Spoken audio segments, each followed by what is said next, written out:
Wednesday. Quinn. Willie was dragging his ass again on Wednesday morning, but truthfully, it wasn't all his fault. I was kind of dragging my ass too, but still dwelling on things I'd been talking to Jill about the night before.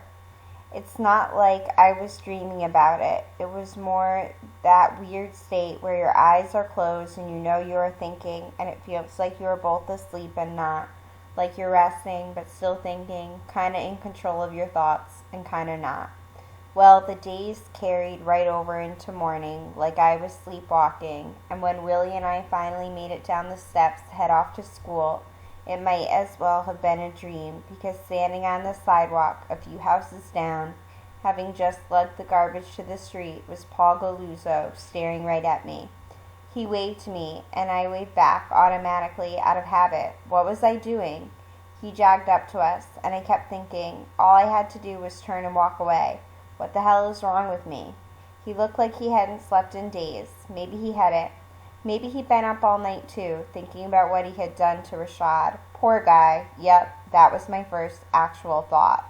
Not Rashad. Paul. Jesus. What's up, Collins? He said when he got to us. Hey, I mumbled. All that normalcy was gone. He sniffled, and I wasn't sure if it was one of those things a guy like him did before he socked a guy like me in the face.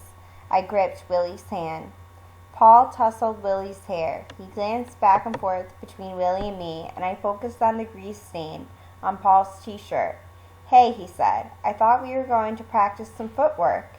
He didn't sound angry, more like he was pleading. I'm right here, man. Yeah, I said, again, fishing for words. Look, I know, it's been busy, and we have to get to school and all, and... Hey, he said, now with more force, don't bullshit me. This made Willie jump a little, and Paul calmed down. No, listen, he said, easy, like old times. Little Guz's been telling me all about the chatter at school. Nah, I said, not sure what to say. It's nothing. No, Paul said, no, it's not. It's weird. I know it. He hesitated, and I couldn't find a word to fill the silence. I just wanted to turn and run, but I had Willie holding me there like an anchor. Or maybe it was me. What the hell did I want him to say? You gotta hear my side of the story. That was the last thing I wanted to do. I know, I stuttered, but... No, listen, you do. Paul clamped my shoulder with his hand. He raised the other one slowly and pointed close to my face, scab still tattooing his knuckles. Because you were there, I know. Willie looked up at me. What's going on? Paul sniffled again. His eyes were bloodshot, his hair a mess. He was wearing flip-flops, and I never seen him in those stupid things. He let go of me and stood back, his hands on his hips. Look, he said, people tell a lot of fucked up stories. People are talking about me. Well, I'm telling you this. There was a woman in the store. The kid took her down because she caught him stealing. I went in to protect her, and then he went after me, okay? He wiped a hand over his head and then held his fist in front of his mouth for a moment. What was I supposed to do? It's my job, Quinn. I was protecting the lady. I was just doing my job. He reached out to me again, but didn't grab me, just kind of touched my shoulder like he wasn't sure what he was doing. I leaned back, and his fingers fell away awkwardly. I know I lied. I hear you.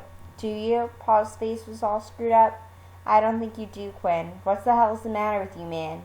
I know, it's just I couldn't find anything to say. I have to get this guy to school. I nodded to Willie. Catch you later, though, right? Paul's look of disgust ripped a hole in my chest. Are you serious, Quinn? I shrugged, and Paul narrowed his eyes. Yeah, he said, turning around and waving me off. See you later. But really, it sounded like he was saying F you. And for the whole walk to Willie's middle school, and then to my school, all I could hear was that lie in his voice. He didn't want to see me later. No friggin' way. I didn't want to see him either. But what was worse was that I couldn't believe he told me about what had happened in the store. Or actually, it wasn't that I couldn't believe that he told me. It was that I didn't believe what he told me. Because even if Rashad did everything Paul said he did, really, I saw what was on the street. That was the real story. I met Jill on the front steps by the tag. What had been a non-hang-it school had now become the hang-it school. Everybody stood around the spray-painted slogan. The school maintenance crew hadn't washed it off, and what made it all the more powerful was that it was still true. Rashad had been in the hospital 5 nights, and he was still there. Rashad was absent again today. On either side of the spray paint, kids passed out flyers. A black fist rose from the bottom of each sheet and called for justice. It was what Jill had been talking about. She was organizing, getting involved, and she was there with Tiffany handing them out. I didn't have Mr. Fisher for history like they did, but I knew who he was, and I saw him out there too. His bright white head bobbing through the crowd of students. Jill now told me in detail what was going down. A community group, a church, and some of the student clubs at school were planning a protest march on Friday. It would start on the west side, go right by Jerry's, and wind its way through the town to City Hall and Police Plaza 1. The march through town will begin at 5:30 p.m., approximately the same time Rashad had been arrested for petty theft, resisting arrest, and public nuisance, whatever the hell that meant. And just as I was thinking it, I heard someone else ask it. Will Rashad be there? Nobody knew. At the bell, Jill and I took off in different directions. I tried to catch up with Toombs, but he ignored me and hustled ahead of me into our English classroom. When I walked into class behind him, Mrs. Tracy stood at the window, looking down over the front steps and the entrance to the school. Even when everyone had taken their seats, she remained by the window, and the rest of the class kept talking, waiting for her to go to her desk. But she didn't. In her hand, she held her copy of the novel, Invisible Man. A week earlier, she made photocopies of the first chapter, a short story Ralph Ellison published as Battle Royale. That story, I'd never read anything like it. The violence, the all-out warfare, the N-word all over the place. When it had been assigned a week earlier, I'd read it all twisted up in discomfort, like the actual reading of the story was painful. But now, as Mrs. Tracy clutched her book and looked down to the sidewalk, a kind of nervousness rose in me. I'd hated the way old white men in the story had acted, watching black boys getting beating each other for sport, and I'd put as much distance between them and me as I could. I wasn't them, I told myself as I read. White people were crazy back then, 80 years ago, when the story took place. Not now, but watching Mrs. Tracy stare out the window, a weight of dread dropped through me. Were we going to talk about this story again, after Rashad? Because after what had happened to Rashad, it felt like no time had passed at all. It could have been 80 years ago, or only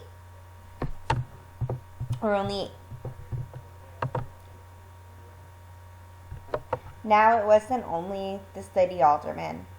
Now they were the videos, and we were all watching this shit happen again and again on our TVs and phones, shaking our heads but doing nothing about it. Mrs. Tracy still didn't move from the windows, and everyone began to fidget, looking at everyone else. My eyes landed on the whiteboard. Her notes from what must have been her last period class the day before were still on it. Active versus passive voice. I remember the exact same lesson from 9th grade. I thought it was all a pain in the ass, but had once been a stupid grammar lesson now formed a weird lump in my throat. Mistakes were made, Mrs. Tracy had scrawled, and beneath it she'd written who. Who made the mistakes? In my mind, I ran through this exercise I remembered from the time, rearranging the phrases, making something passive active, but this time I found myself changing the other words too, because I was clearly becoming obsessed, even if I didn't want to be. Mistakes were made. Rashad was beaten. Paul beat Rashad. Mrs. Tracy finally moved from the window and did something just as surprising. She sat down behind her desk. Usually she walked around her desk, or she perched on the front of her desk, but she never sat. Now, slumped behind it, she never looked so small, the whiteboard as big as the sky over her tiny hunched shoulders. I thought she was about to begin the lesson, but she pushed the book away from her on the desk and began to cry. I clenched my jaw tight and stared down at the floor, trying not to let her tears make me cry back in response. I just sat there, breathing heavily through my nose. She pointed to the window and dropped her head into her hands. I don't want to see this happen to any of my students, she said, catching her breath. I don't want to believe it still happens. I gripped one hand with the other, hoping to disappear. I wasn't the only one. The room had never been so quiet. No one spoke or whispered. Mrs. Tracy just sat there with her head in her hands. After a few last sobs, she apologized. I'm sorry for my outbursts. It's just... And then the tears came again, and she apologized again and continued. Mr. Goodwin thinks it's best if I don't assign papers for this story. He thinks it's best just to move on to the next unit. Something felt off about that. Don't get me wrong, nobody wants to write a paper if he doesn't have to. But this time, it felt like we were getting cheated out of something. Everyone still kept absolutely silent, but I wonder what was going through Tomb's mind. He was nodding a slow, hesitant nod, and I read you kind of nod. I leaned back in my chair, but couldn't actually go anywhere because the damn thing was all one unit and I felt trapped. It was too damn small for me anyway. And as I was sitting there, shifting around in that tiny-ass chair desk, I remembered Mrs. Tracy making fun of Mr. Goodwin, saying she'd never follow what the department head or the administration wanted her to teach. But now, suddenly, when they actually did direct her, she was blaming them for not talking about the book. And then I thought about what was right there in the text. Ralph Ellison talking about invisibility. Not the wacky science fiction kind, but the kind where people are looking at you but not seeing you, looking through you or around you. Like, why the hell shouldn't our classes be talking about what happened to Rashad? Was what happened to him invisible? Was he invisible? I scribbled a note. I might be an asshole, but I know this isn't right. Should we do something? Invisible man at Central High. Rashad. I tore the note from my notebook, wadded it, and threw it at Toombs. The crumbled ball bounced off his desk, into his chest, and onto the ground. He squinted at me. Read it, I mouthed. He hesitated, but then he snatched it up and smoothed it out. He stared at the note for what seemed like forever, and then he looked back up at me. You with me? He mouthed back. I nodded. Then, for the first time ever in any class I'd ever been in with him, Toombs spoke up without being called on. Battle Royale, he said, pulling his photocopy out of his folder, for Rashad. And he began to read. It goes a long way back, some 20 years. All my life I have been looking for something, and everywhere I turned, someone tried to tell me what it was. Now, Toombs is not a read-aloud kind of guy, but he went right into it, reading clear and confident for the whole room to hear, and it made the most perfect sense reading the words Ralph Ellison had written years ago. Mrs. Tracy lifted her head, her face a mess, and something about her crying there in class made me so mad. Like Rashad's reality meant now she couldn't talk about the story, or didn't know how. But there was Ralph Ellison and Toombs too, just telling us what we needed to do. I unfolded my crinkled pages and followed along as Toombs read aloud, ending with the final line of the first paragraph.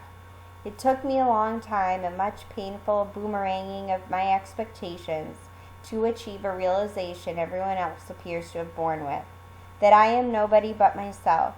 But first I had to discover that I am an invisible man. When Toombs fell silent, I glanced back, and I realized he was looking at me. I nodded, and even though I'm not the kind of guy who likes to read aloud either, I hate it. The rest of the room just sat there waiting for something to happen, and even Mrs. Tracy was stunned. So I jumped into the next paragraph. The lines were the old grandfather's deathbed advice, talking about his life after slavery, his life still struggling. Learn it to the young'uns, his final, fiercely whispered words, and it seemed like the words were calling right into the classroom. They weren't my words, they were Ellison's, but there he was, reminding us all what had to be learned by the young'uns. Then it was my time to be surprised, because Nan picked up where I left off, and after Nan, Sonia read, then Latrice and Alex, and soon it was clear the whole class was going to take a turn. Because what would it say if you didn't? Mrs. Tracy watched and listened. She didn't interrupt. The slurs and the violence from the dialogue ricocheted around the room. Some people skipped over them. Some people said line of dialogue. Chloe looked up, tears streaming down her own white face, and said, I don't want to say these words, and nobody judged. We just waited to see what she would do. Some people said it all, word for word. But here are the words that kept ricocheting around me all day. Nobody says the words anymore, but somehow the violence still remains. If I didn't want the violence to remain, I had to do a hell of a lot more than just say the right things and not say the wrong things. Patrice was better than it had been in a couple of days. Coach drilled us with a few plays, then made us run laps, then dropped the three-point contest on us. It was no surprise that I won, because I've been hitting threes since I was a freshman. I used my legs to shoot like Paul had taught me, but I didn't think about him as I shot. I kept my head where it was supposed to be, in the moment, even when we scrimmaged. Coach was trying out different combinations of players, and although he didn't say it, he was evaluating who was going to be a starter for sure. At first I played against English, then I got swapped briefly, and when I went back in, I was on his team. I was nervous, but a shooter has to shoot. I hit the first one I took on a pass from him, and on the very next play we had a 2-on-1 against Toombs, and although English might have been taking it to the hoop against Toombs, he kicked it to me for the easy basket. I got him later too when I dropped the ball around Guzzo. English and I had a rhythm going, and I knew that if we kept it up for the next few months, we'd both be breaking records. I mean, hell, why couldn't the scouts be here now, when English and I were playing so well together? But no game is ever that easy. 10 minutes before practice was supposed to end, Guzzo and Toombs went up for a rebound, and Toombs knocked Guzzo in the face with his elbow. Guzzo bucked backwards, spun, and stumbled down to one knee. Coach blew his whistle, and we all stopped, but already Guzzo was springing to his feet and shoving Toombs. Toombs pushed him back, and Nam and I got in between them before either of them threw a punch. What the hell's the matter with you two? Coach barked. He pulled us all apart, and for a split second, it seemed like Guzzo and Toombs were going to go at it again. But Coach got each of them by the collars of their shirts. There's no room for that bullshit here. He jacked me, Guzzo said. A line of blood dropped from his nose to his shirt. It was an accident, Toombs said. No, it wasn't, Guzzo shot back. Enough, Coach told them, letting go of their shirts. Take it easy, he stared at Toombs. It was an accident, right? Of course.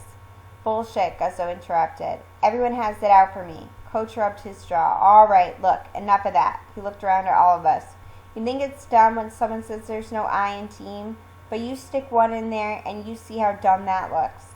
Guzzo took a step back, but Coach waved him closer. Bring it in, boys. We all hesitated. I said bring it in, he yelled. So we piled in around him, and he stuck his hand in the middle. We followed like we always did. I get it. There's a lot of bullshit out there and it needs to get resolved, but we're not resolving it in here. Not in practice and not on this court. We leave all that bullshit at the door. And here on this court, we need to win games. That's all we need to do. And we need to work like one team or we're effed. You hear me? We've got all kinds of people coming to see us. They start coming next week. Next week. You ready for that? The press, the scouts. When is the last time those guys from Duke were here? You hear me?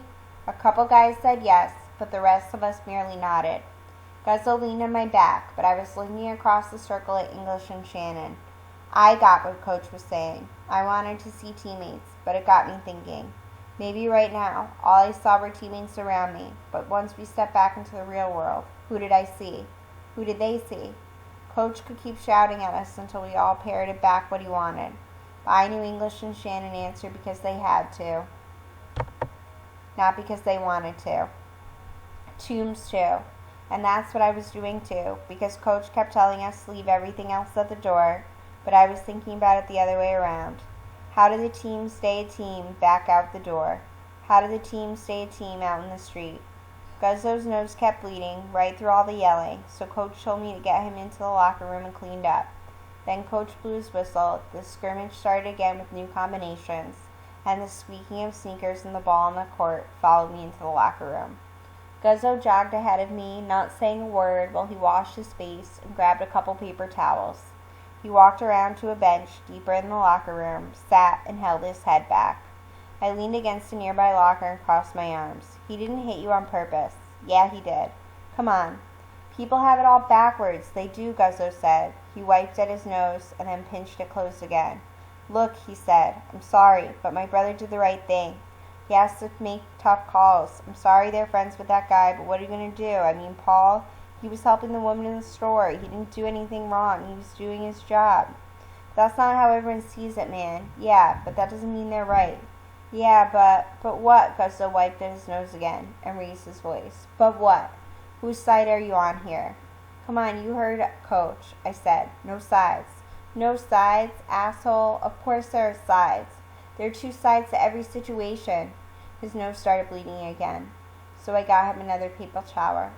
He wiped at his nose again. It still bled. I got him another paper towel, but he just held it in his hand. They could call you for a witness, couldn't they? Maybe, I said. I was feeling paranoid about this, because ever since my conversation with Jill, I kept thinking that I had to do it. I had to let someone know. And then what? Stand in a courtroom and point my finger at Paul? I couldn't even imagine doing that. I don't know how it works, though, I continued. Anyway, everyone's seen the video. It was taken from a spot closer than I was. But if they called you, what would you say? I was silent. Before anybody would call me into some freaking courtroom, I'd have to tell somebody official that I was there. Whose side are you on? Guzzo asked again. And when I didn't answer him, he continued. Everyone's got to get their heads out of their asses. We're not a team if Toombs or anybody else is going to clock me every chance he gets. No, man, the problem is assuming he's out to get you. He isn't. Guzzo pinched his nose again and tipped his head back.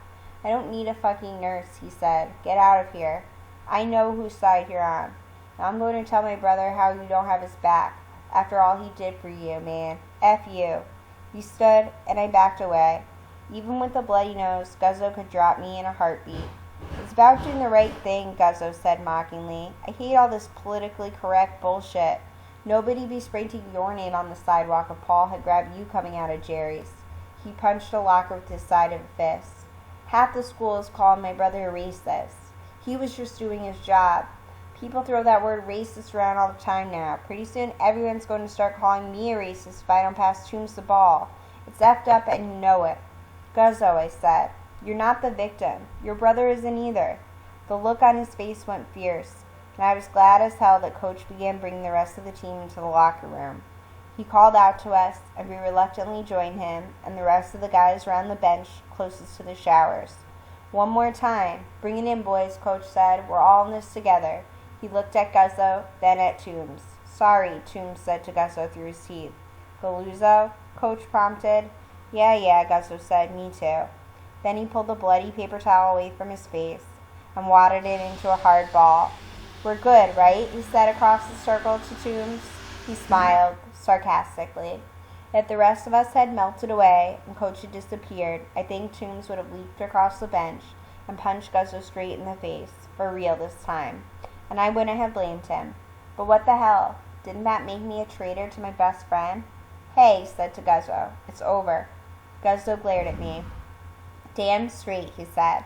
That's right, Coach said. And we're a team, and we need to take care of each other. You know the rules. We take care of each other on the court and off it. We don't go to parties. We help make sure no one else on the team goes to them either. No one needs to be stupid. We've got 4 months to show the world we're number one. No parties and no protests, you hear me? Some of the guys nodded. I said, you hear me? Yes, we yelled automatically. Mean it. Yes. Again. Yes. He stuck his hand in, and we followed. Okay, team, on 3. 1, 2, 3, team. We all shouted, lying just to get the damn practice finished. Team? Maybe. Like the whole school is the team. The whole city is the team. But we weren't one just because we called ourselves one. We had to mean it to be it. And to be it, maybe we just had to talk about the tough shit out loud. Otherwise, we just keep lying to each other all the time. Lying. Paul wasn't the only one.